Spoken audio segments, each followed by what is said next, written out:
sometimes we find that our partner can really get on our nerves. Do you know what I mean? And I have discovered that the reason for that is because we're feeling disconnected. So if we're not feeling connected with our partner, all the little things about them, the little quirks or whatever things they might do that's not in alignment with how we like them, will get on our nerves. And so today I want to talk about how to create, sustain, and enrich connection with your partner. I'm Emma Viglucci from MetroRelationship.com, a private practice specializing in working with couples who are feeling disconnected and who can't get on the same page. And we help them change their mindset about their relationship, improve their communication, change their patterns, stop the fighting, increase their connection, their intimacy, and their fun, create a strong partnership. Through that work, we help them create the relationship they desire. We also help them improve their self love practices and change any codependency patterns. So, if this resonates for you, feel free to subscribe to this channel. Click that notification bell so you get notices when we drop some new content. And if you would like a deeper dive and more support in working with us, feel free to check out an initial session by using the link in the description. So, I am going to show you more about how to connect with your partner. And so today's topic is actually flowing from element 4 of our successful relationship strategy. And this is all about connection.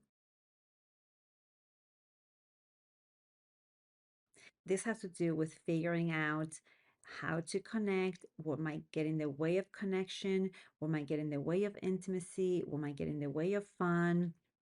It has to do with how to do all those things, how to move down the spectrum from being really close and connected to being really passionate and sexy. That is on a spectrum.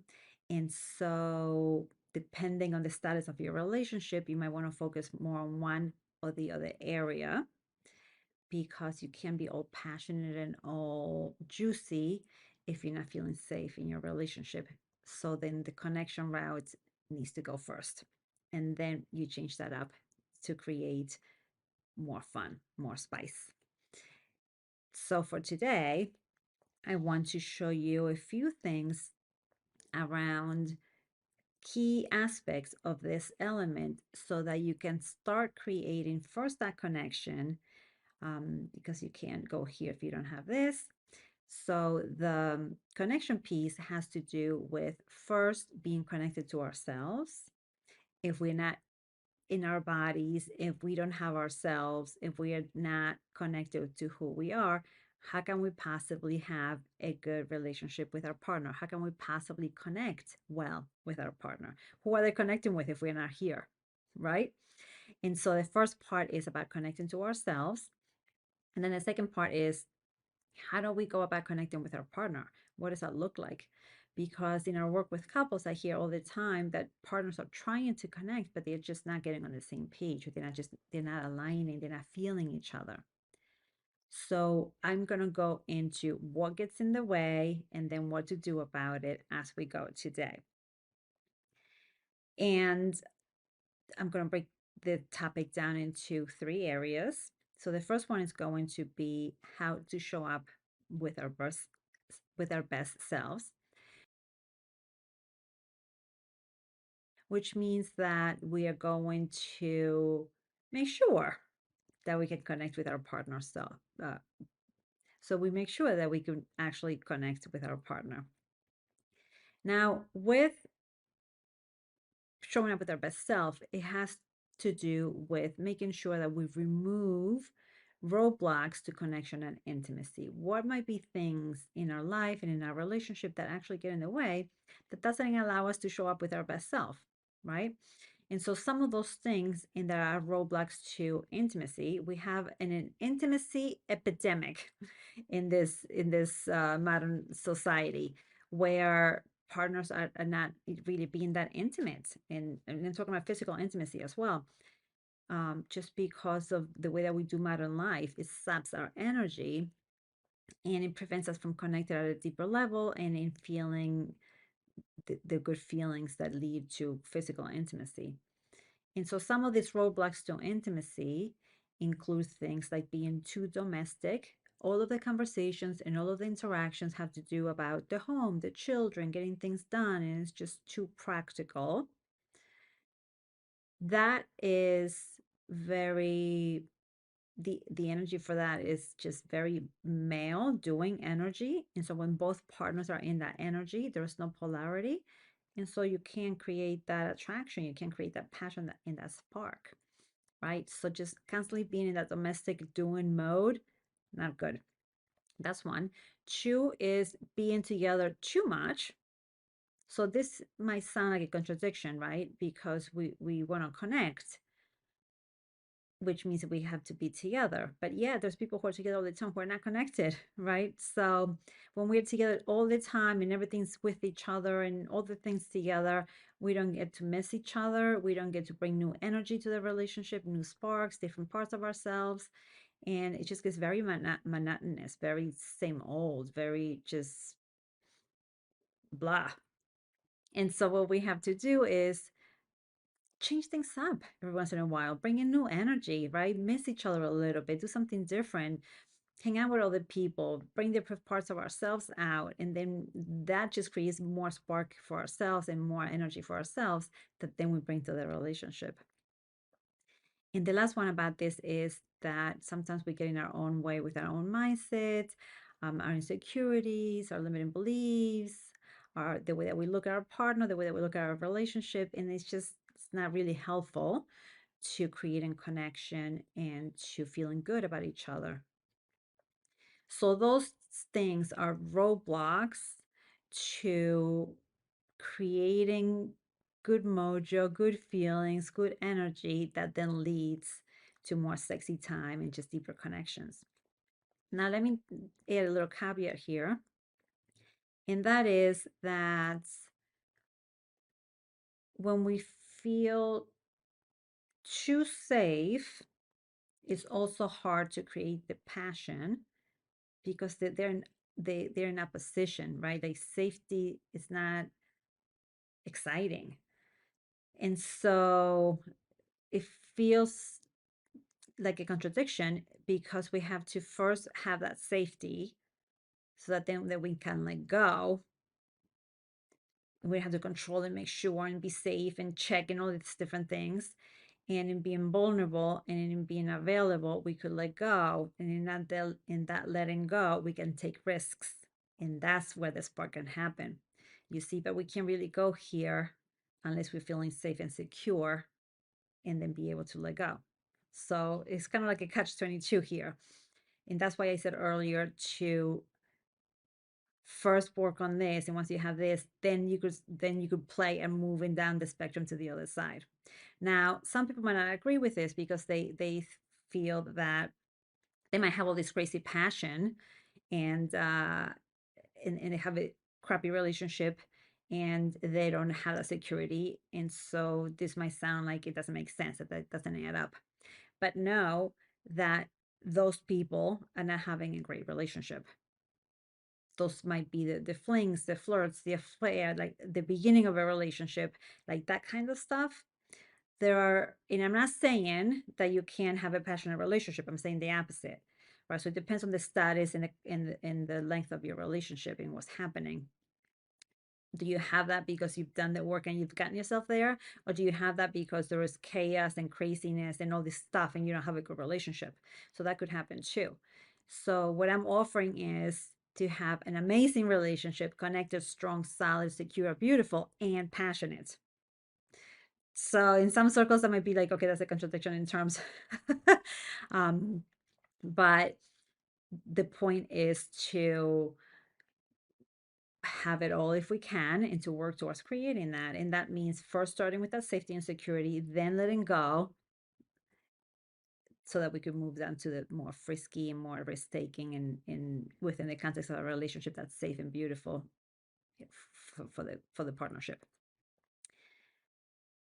Passion outside of that, crazy passion, if that's a cup of tea, by all means, and indulge in that. But that's just a different scenario, and that's a different couple or different person and a different life situation. That's not what I'm talking about. I'm talking to committed partners who want to have more intimacy, more connection, more fun, and who might have a hard time negotiating this polarity.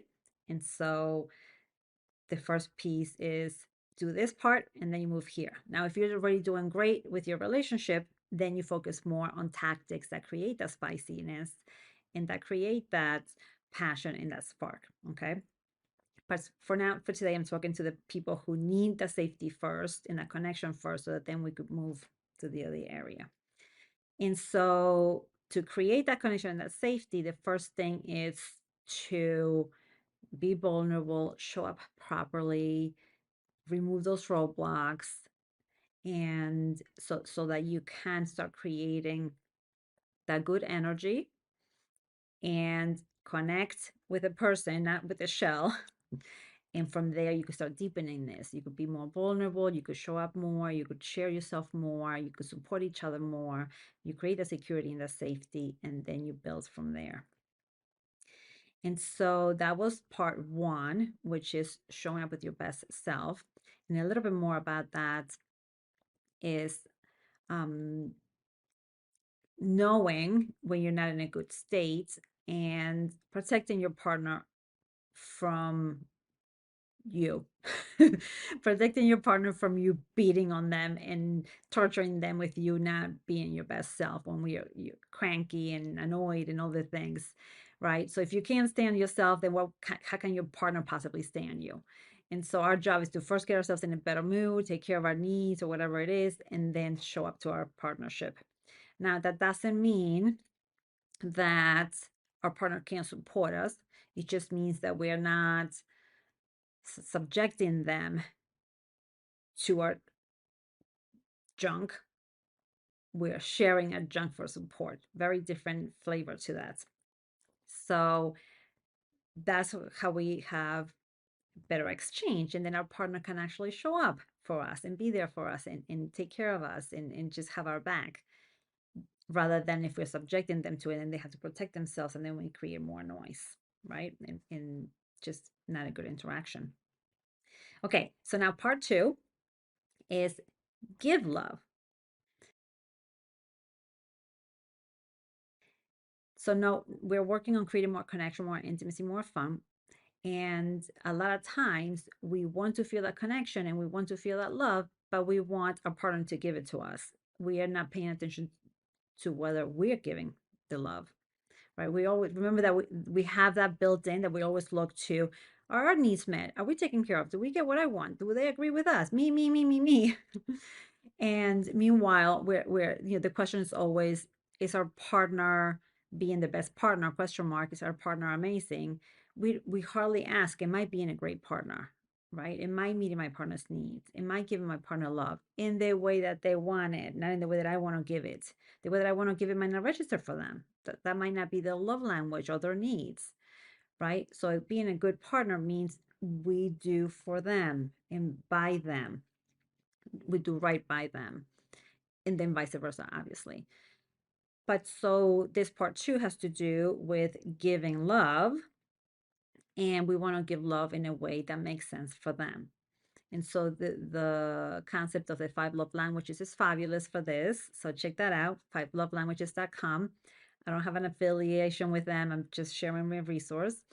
So feel free to take a quiz and find out what your love language is. And then you might want to have your partner do it as well. And so then you give each other love in each other's love language.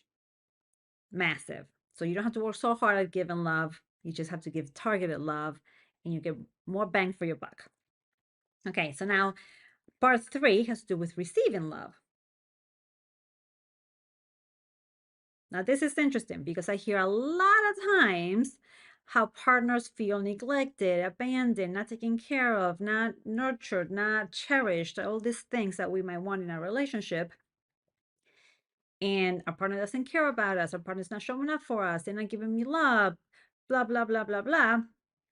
But then when I'm hearing the partner talk and when I'm hearing them talk to each other, the love is so obvious. And the partner is standing on their heads, giving the love, and the other one doesn't get it. So that goes back to we want to give love in the way that the other one could receive it and feel it.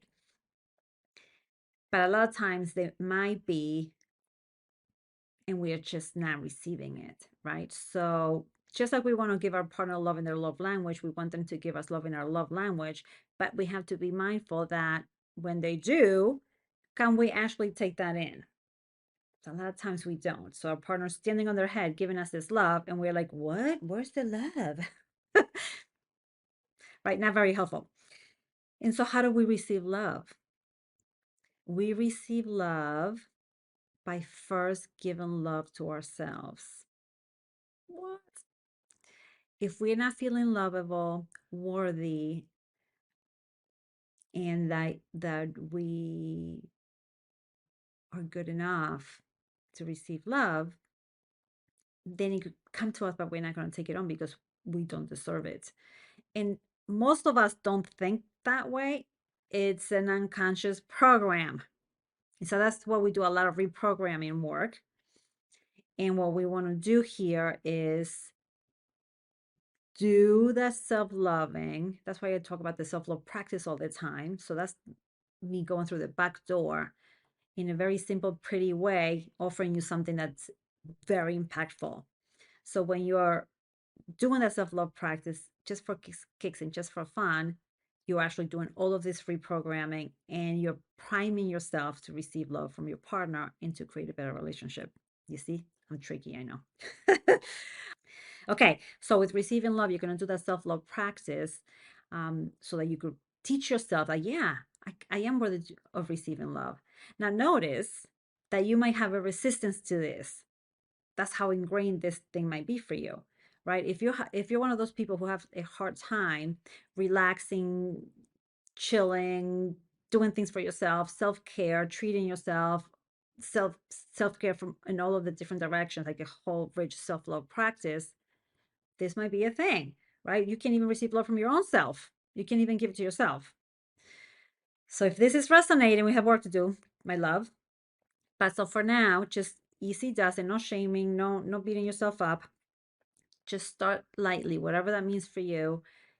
Start putting some things into your routine, into your life that are things for you. It doesn't make you selfish. It's actually a necessary thing to do to ensure that you are your full expression of yourself, that you have a full, rich human experience, and that you could have a full partnership with your partner. So, whatever you have to do to start receiving, being more receptive. And then you will start noticing all of the things that your partner's doing, and you're like, oh, right? I promise. Okay, so those were the three parts. So, quick recap. The first one is showing up with your best self. So, you're not going to subject your partner to your yuckiness. Number two was giving love. You're going to be the best partner that you can be. And number three is receiving love. You're going to make sure that you could actually receive the love that is being given to you. All right, now for the takeaways. Ready? So I cheated a little bit. I already told you to do the self-love practice to help you with that receiving love piece. And I'm going to add here that this tactic, this takeaway actually helps with a lot of this. The self-love practice is really powerful. It helps with showing up with your best self. It helps with giving love because now you're replenished so you could actually give, and it helps you to receive love. So it actually touches on all three of these parts today. So just a few things that you could do around that. Bam, right? So that's a good return on investment. The second takeaway is building in connection habits. So you're going to add some of these into your daily routine. I like to teach. And you could add them in other cadences as well, like into your weekly routine or your monthly thing. So things like what might your ideal day look like? How you sprinkle connection habits throughout the day, touch points to give your love partner and to show them that they're special, to delight them and to take care of them. And then you could build something into like a weekly basis, something that you do on a weekly basis or something that you do on a monthly basis, you see? So that leads me to takeaway 3, which is date your partner. And that also could be at any frequency that you like. I recommend at least one monthly date. And by date, actually, let me say it like this. I was gonna, I was gonna be a little judgy, but I'm correcting myself. I was going to say a date is not just going out to dinner and a movie, right? But then the updated version is, of course, if that's all you could squeeze in there, by all means, it's better than nothing, right? So you do what you can. So for the date, whatever it is. I mean, I've had couples who had newborn babies, and their date was just walking down the street to get a latte and walk back, right? So whatever you could squeeze into your life, just a moments to yourself, and it feels good to you, please. Now, having said that, I have different definitions of things. That to me would be more of a connection habit, or um there are other little gestures and things that you could do to create and help you sustain connection, right? So there's couple time, there's debrief time, there's synchronizing time, there's transition time, coffee dates, there's all kinds of things. um all different kinds of connection habits that you could build into your routine, into your lifestyle, to continue to nurture the relationship and automate it. So you build it in as a thing that happens, so that you don't have to think about it, and you don't have to worry about, like, am I being a good partner? Am I investing in my relationship properly? If you put stuff in place, you are perfect, done. But so the point that I'm making is that aside from all of that, really dating your partner means investing in a good date. So remember when you first started dating, that you would go out of your way to look good, to show up with your best best self, and to have fun. So you might have made plans of different activities or different outings or different things to enjoy something different and fun with the other person. That's what we want to bring back. Okay. So if you're interested in knowing how to do that, because that feels like a lot of work, and that feels like, oh my gosh, we could barely do this thing. How are we going to do that? I have a whole date your partner protocol. I'm going to put a link to in the description box so you could download it, and we'll put it in the post if you're watching this through post in social media. So you could download that for yourself, and you could follow the guidelines on how to set up a proper dating approach to your relationship, to properly dating your partner, so that you get the most out of that investment, and you add some more fun, and you have something else to do, and an investment in interactions and in excitement and more energy, and just doing something together and creating memories and all the good stuff. Okay. So it shouldn't be a chore. It should be like, oh, that's so cool, right? That's what we're shooting for here. So that's takeaway number 3. So quick recap on the takeaways: self-love practice, connection habits, and really date your partner. All right, my loves, hopefully you enjoy that. I would love to hear from you as to what do you think about this category, this element in the successful relationship strategy? How is your connection, your intimacy, and your fun? Do you have any questions about that? Do you need anything? Let me know. I would love to know. Number 1. Number 2, which one of these takeaways are you going to play with? I would love to know which one like sparks an interest and you're going to play with. And if you need additional support, please feel free to check out an initial session with us. And there's a link for that in the description box as well, so that you could get started with us and we could support you additionally. Thank you so much for watching, and I will see you at the next one. Bye.